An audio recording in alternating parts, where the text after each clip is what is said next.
Kebocoran data pribadi di Indonesia memang sedang menjadi perbincangan hangat di publik.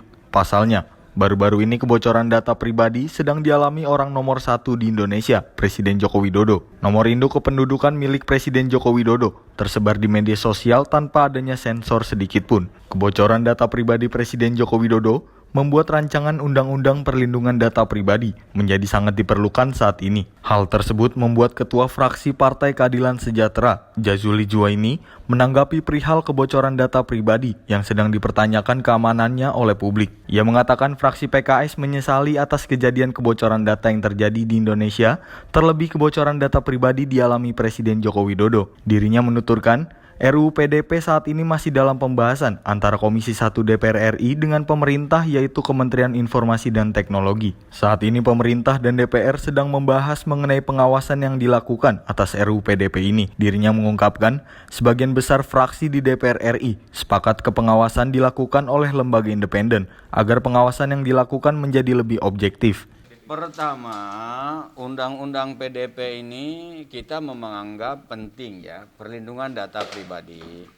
Kami fraksi PKS menyesalkan kebocoran demi kebocoran terjadi. Bayangkan kalau data seorang Presiden Republik Indonesia bisa bocor, apalagi data seperti kita-kita orang ini.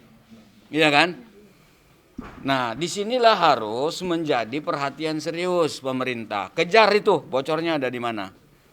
Gunakan perangkat hukum yang ada, kebocoran itu untuk ditegakkan. Yang kedua, RUU PDP, perlindungan data pribadi, sekarang ini masih dibahas antara Komisi 1 dengan pemerintah. Dalam hal ini yang ditunjuk Kominfo.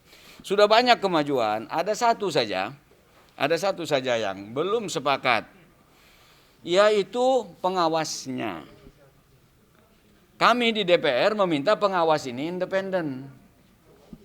Pemerintah masih menginginkan, terutama Kominfo menginginkan pengawasnya dari Kominfo. Kebocoran yang terjadi menurut saya semakin meyakinkan kita bahwa pengawas itu harus independen supaya dia lebih objektif.